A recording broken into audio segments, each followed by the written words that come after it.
about the book story The Tiger King, which is written by Kalki. Now here the Maharaja Pratibandhapuram is the main hero of the story. Now the story goes this way. The Maharaja Pratibandhapuram is the hero of the story. He may be identified as His Highness Jamedar General Khiledar Major Satavyagra Samahari Maharajadiraj Vishwa Bhuvana Samrat Sir Jilani Jung Bahadur MAD ACDC or CRCK. But this name is often shortened to the Tiger King. Now, as we know, in the ancient kings wrote their name in a very grand manner, like Mahavira Oira Kharavela, like that, so that they give the importance to their name. So, as like the ancient kings, his name is given in a long manner. Now, here this story goes. I come forward to tell you why he came to be known as the Tiger King. I have no intention of pretending to advance, only to end in a strategic withdrawal. Even the threat of Stuka bomber will not throw me off track. The Stuko, if it likes, can beat a hasty retreat from my story. Now, the meaning of Stuka bomber is Now the Stuka bomber is actually a German aircraft, a German fighter aircraft.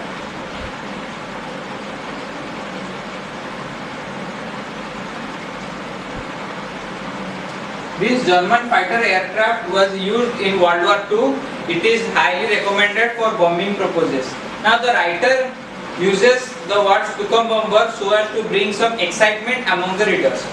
Right at the start, it is imperative to disclose a matter of vital importance about the Tiger King. Everyone who reads of him will experience the natural desire to meet a man of indomitable courage face to face. But there is no chance of its fulfillment. As Bharata said to Rama about Dasaratha, the Tiger King has reached that final abode of living creatures. In other words, the Tiger King is dead. In the third paragraph, we see the writer is simply elongating the story. Now here he tells if the readers want to meet the Tiger King, but they cannot because he has died. He compares this thing with saying that Dasaratha has died, saying that Bharata is telling to Rama that Dasaratha has died. He also says that if you want to meet the Tiger King, you cannot because he has already died. The manner of his death is matter of extraordinary interest. It may be revealed only at the end of the story. The most fantastic aspect of his demise was that as soon as he was born, astrologers had foretold that one day the Tiger King have to die. Now it is obvious. As a human being, if you born, you will also die. Now the astrologers didn't make any extraordinary prediction. Now the child will grow up to become a warrior of warriors, hero of heroes, champion of champions, but they bit their lips and shall not hurt. When compelled to continue, the astrologers come out with it. This is a secret which should not be revealed at all, and yet we are forced to speak out. The child born under this star will one day have to meet his death. Now it is nothing such extraordinary that a person will die. Now the astrologer states that the child will die. It is also obvious. Now another paragraph. At that very moment, a great miracle took place. An astonishing phrase emerged from the lips of the 10-day-old Jilani Jung Bahadur.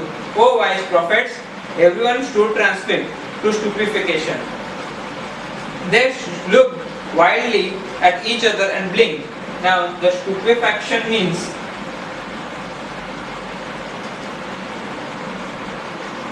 look at each other like stupid.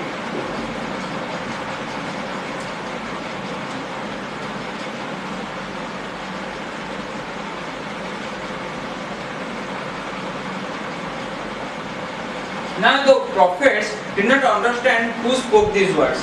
Now there were no doubt that the 10-day-old Tiger King spoke out. This time there are no grounds for doubt. It was the infant born 10 days ago who had enunciated the words so clearly. The chief astrologer took off his spectacles and gazed intently at the baby. All those who are born will one day have to die. We don't need your prediction to know that. There would be some sense in it if you could tell us the manner of that death. The royal infant uttered these words in his little squeaky voice. The chief astrologer placed his finger in the nose in wonder. A baby barely 10 days old opens its lips in speech. Not only that, he also raises intelligent questions. Incredible.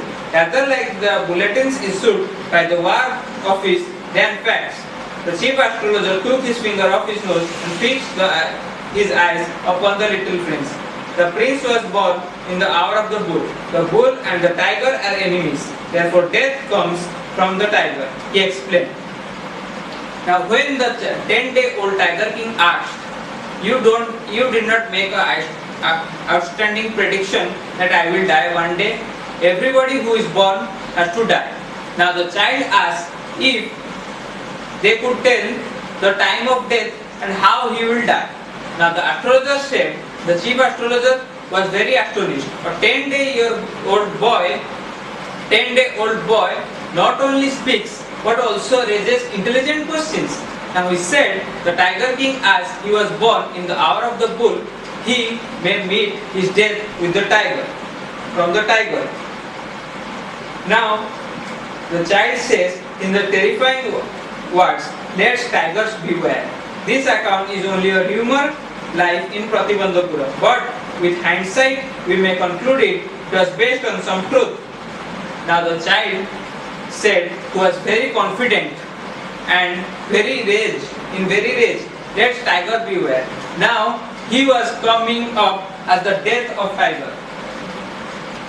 Now next come to the second part of the story.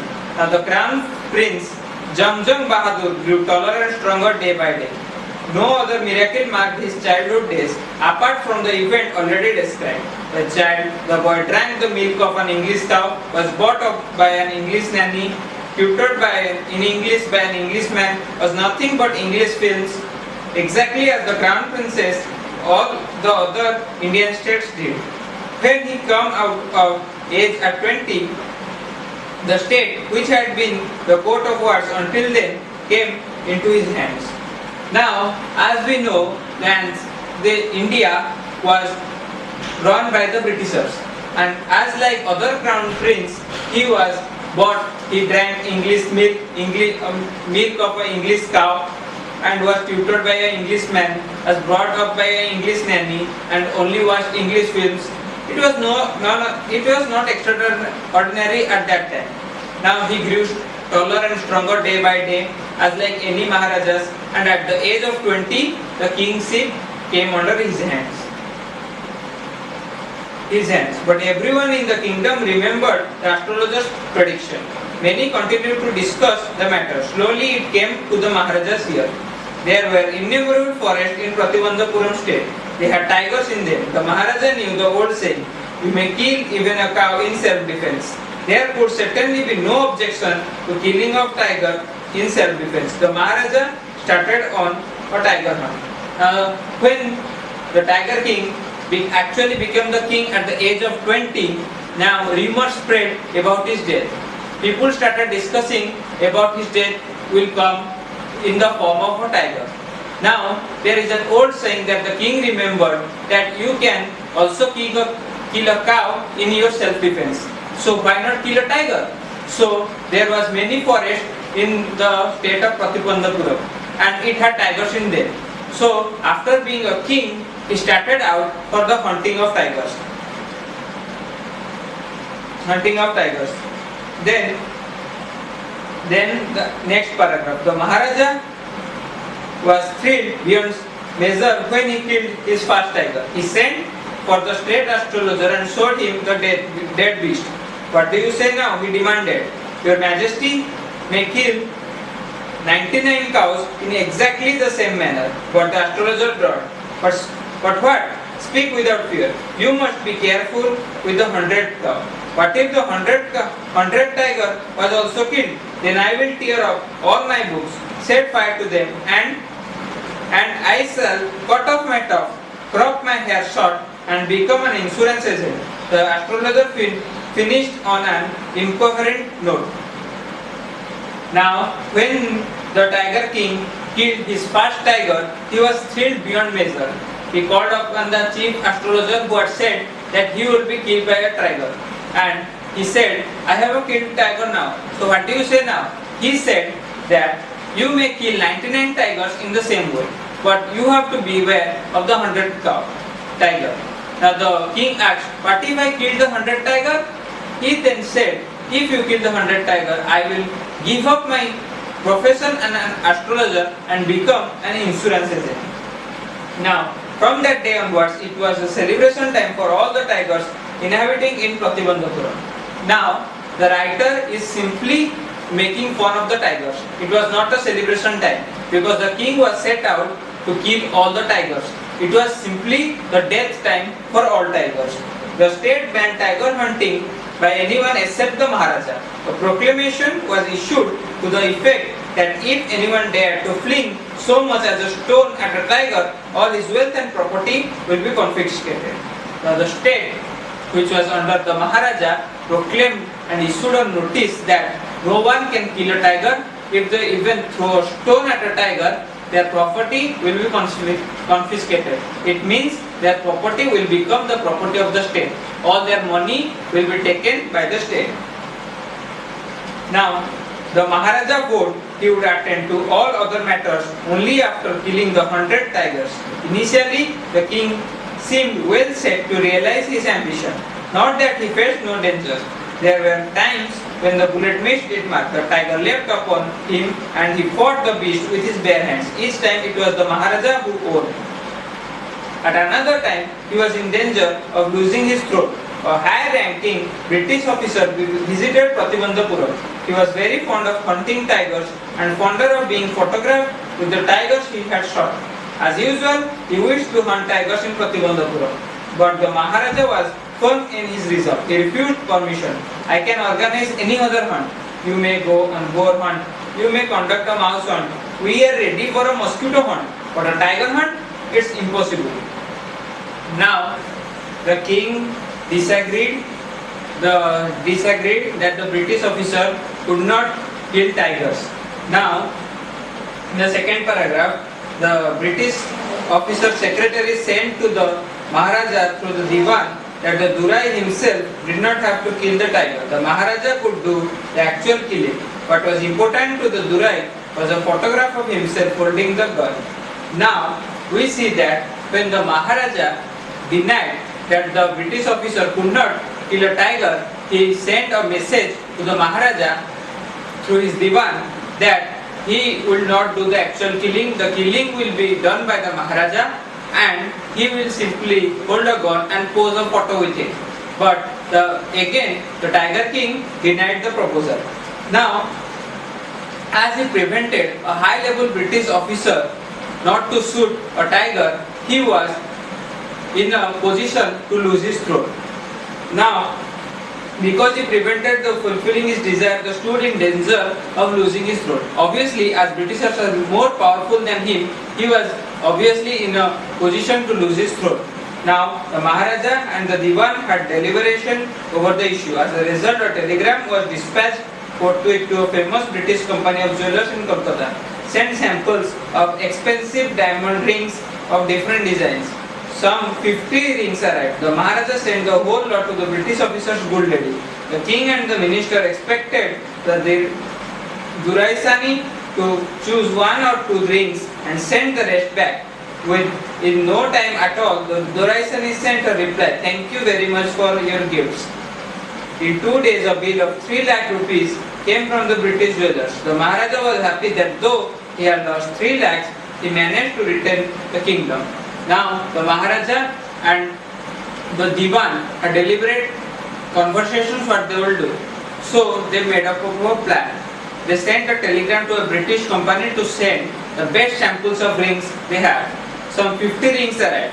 But when he immediately sent those rings to the Duraisani.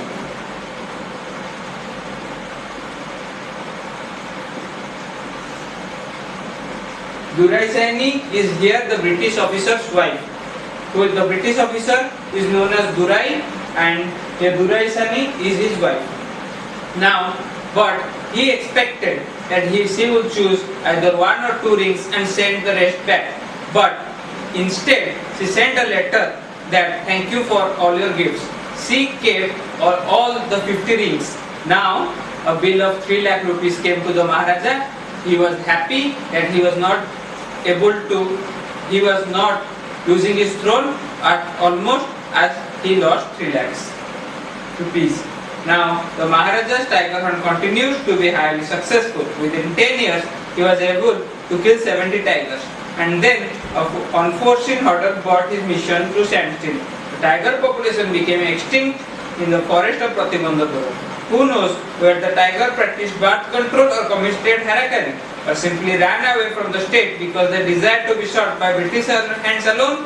One day, the Maharaja sent for the Diwan Sahib, apparently aware of the fact that 30 tigers still remained to be shot by this gun of mine.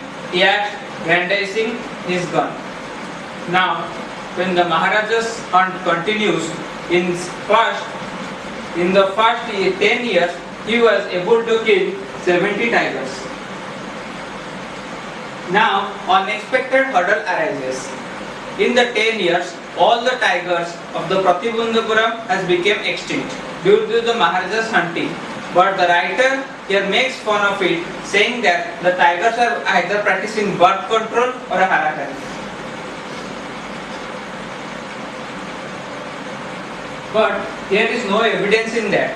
Now, the Maharaja said his Diwan that do you don't recognize that I have almost 30 tigers to kill more? While he was brandishing his gun. Shuddering at the sight of the gun, the Diwan cried out, Your Majesty, I am not a tiger. Which idiot would call you a tiger? No, and I am not a god. You are neither tiger nor god. Diwan Sahib, I summoned you here for a different purpose. I have decided to get married. The Diwan began to babble even more. Your Majesty, I have 2 wives already. If I marry you... Now while the Maharaja was brandishing his gun, the Diwan was very afraid. He thought the Maharaja was thinking him as a tiger. He told that I am not a tiger. The Maharaja said, Who idiot will call you a tiger? Then he said that I am not a gun also. Then the Maharaja also laughed. Now the Maharaja said, I have a purpose of marrying. Now the Diwan thought that the Maharaja was telling him to marry the Maharaja. Now the Diwan said, Maharaja, I have 2 wives. What if I marry you? Now don't talk nonsense. Why should I marry you? What I want is a tiger. Your Majesty, please think over it. Your ancestors were married to the sword. If you like, you may marry the gun. A tiger king is more than enough for the state. It doesn't need a tiger queen as well. Now, when the Diwan was very afraid, now when the Maharaja told that he wanted to get married, now the Diwan thought the Maharaja is wanting to marry a tigress. Now he said that your ancestors have married your sword. Like in the olden days, the Maharajas often married with their sword first.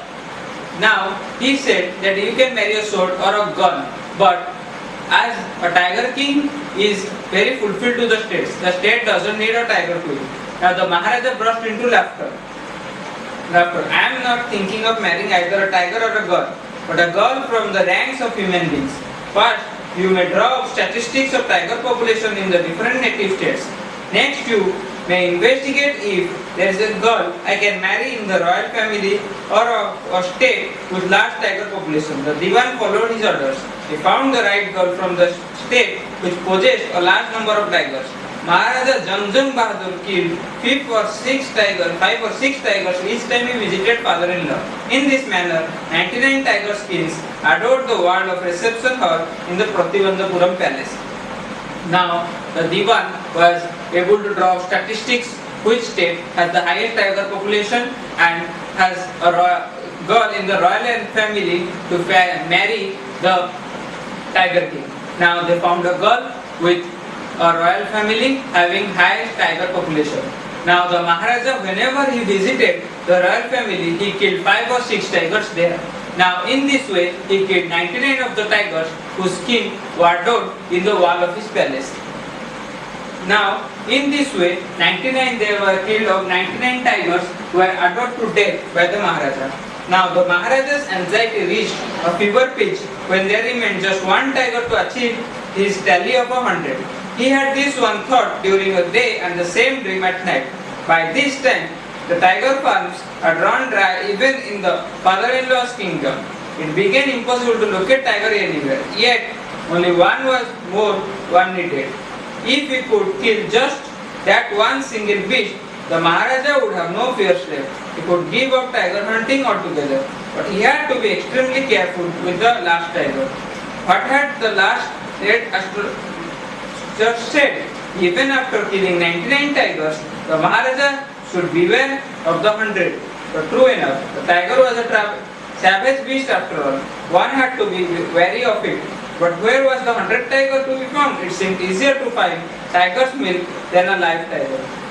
Now, by this way, he had killed 99 tigers, but he still had his mind, where is the 100 tiger? He was very afraid of it, but he also summoned in strength because he had already killed 99 tigers.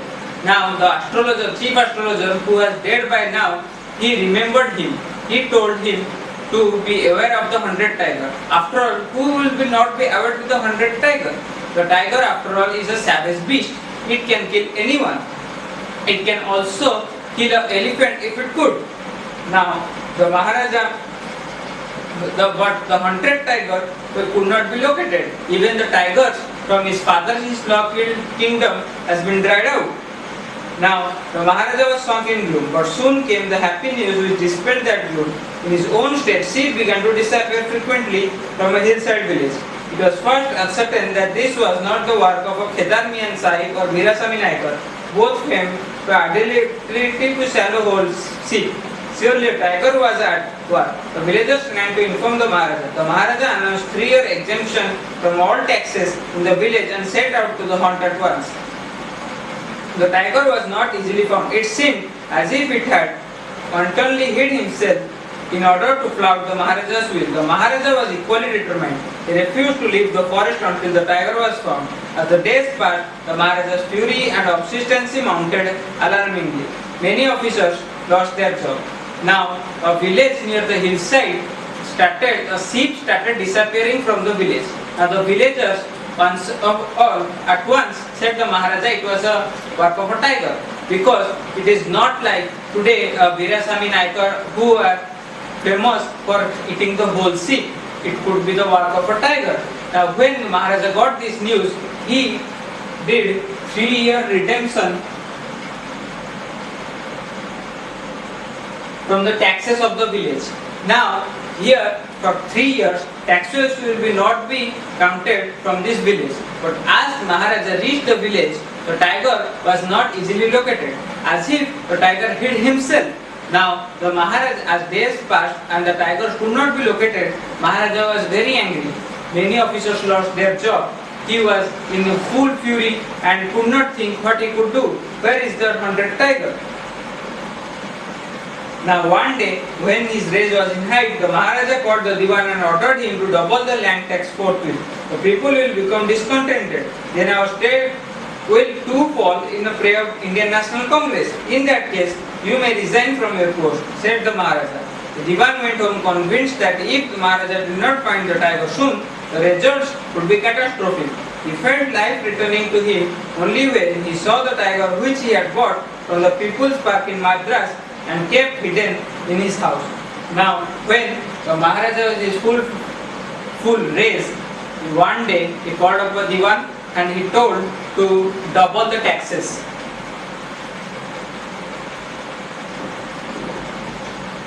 He told to double the taxes. But here the Diwan said, if the people will be discontented, the state will fall in prey to the Indian National Congress.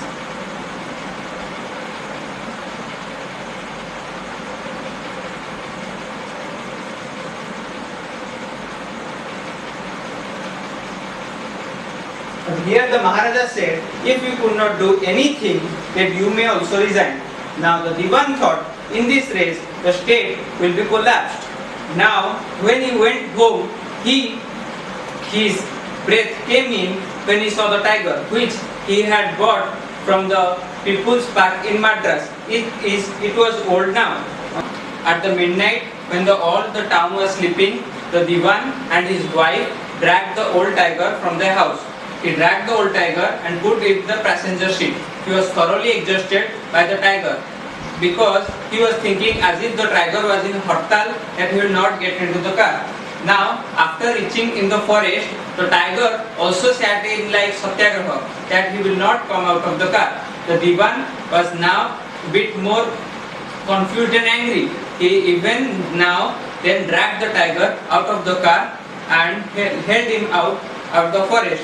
Now, the next paragraph. On the following day, the same old tiger wandered into the Maharaja's presence and stood as if in humble supplication. Master, what do you command of me? It was with boundless joy that the Maharaja took careful aim at the beast. The tiger fell in a crumbled heap. I have killed the 100 tiger. My hope has been fulfilled. The Maharaja was overcome with elation, ordering the tiger to be brought to the capital in grand procession. The Maharaja hastened away in his car. Now, the tiger, the old tiger, which the Diwan left in the forest, the next day came to the camp as if he was very humble. He came to the Maharaja and as if like he was standing in front of me, as if the Maharaja will give him any command and he will fulfill it. But rather the Maharaja took a gun and took a close aim on it, and there fell the beast with a crumbled heap. Now the Maharaja was very happy. He said his goal had been fulfilled, and he went and he fastened the tiger and went to the town with grand success. Now, after the Maharaja left, the hunters went to take a closer look at the tiger. The tiger looked back at them in rolling eyes in bafflement. The men realized that the tiger was not dead. The bullet had missed it. It had fainted from the shock of the bullet whizzing past. The hunters wondered what they should do. They decided that the Maharaja must not come to know that he had missed his target. If he did, they would lose their jobs. One of the hunters took aim from a distance of 1 foot and shot the tiger. This time the tiger is killed without missing his mark. But when the Maharaja left, the Maharaja's hunter came to this place to check on the tiger. But here the tiger woke up and looked at them in bafflement. Now they understood that it was an old and frightened tiger. When the Maharaja aimed him, the shot missed his mark and the tiger simply fainted because of the bullet shot.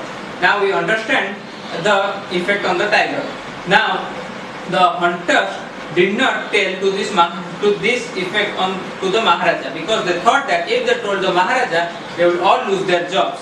So one of the hunters took the gun, took a good aim from a distance of 1 foot, and this time it did not miss its mark. The tiger was dead.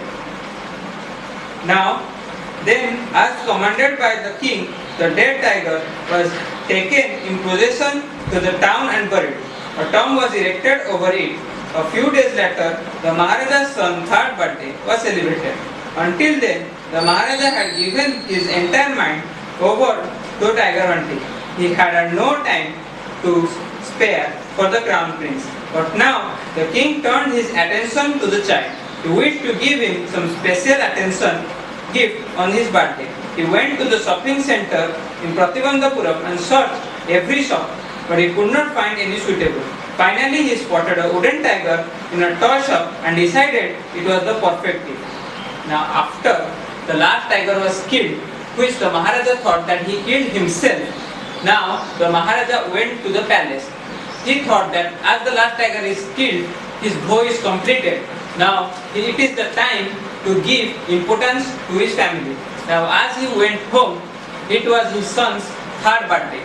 Now, in his third birthday, the Maharaja thought he would be good if he gave a nice gift, because he had not attended him for the past 3 years of his life. So, when he went to the town to bring a valuable gift for his son. Now,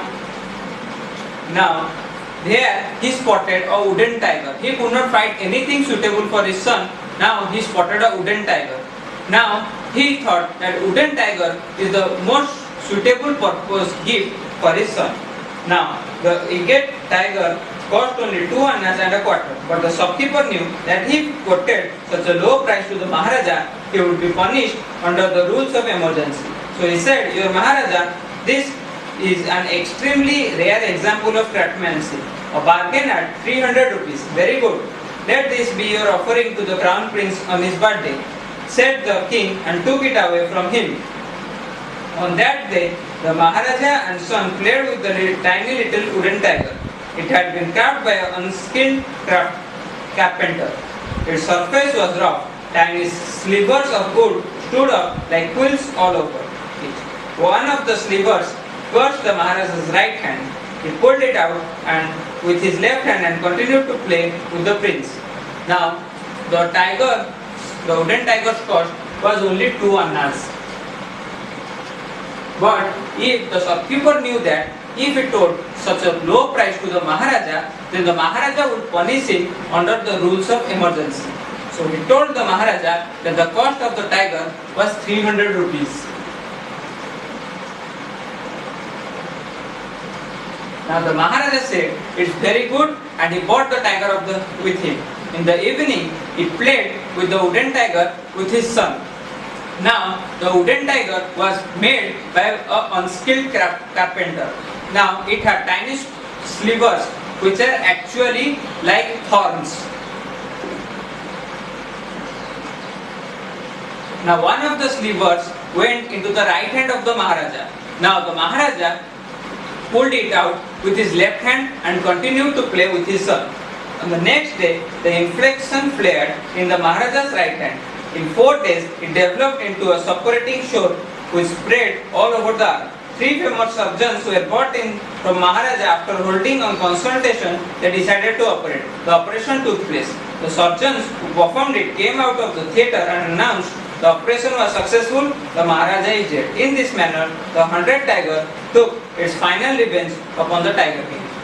Now, as one of the slivers or the thorns went into the right hand of the Maharaja, and it was infected by some disease, and it was a not disinfected wooden tiger. Now, it spread some kind of disease in the right hand of Maharaja. In 3 days, the disease expanded and a separating pus came from it. Now, it spread all over the hand. Now, the physicians were called upon. 3 physicians came, but the Maharaja was at most killed by the disease. Now, this is how the 100th tiger took revenge from this Maharaja.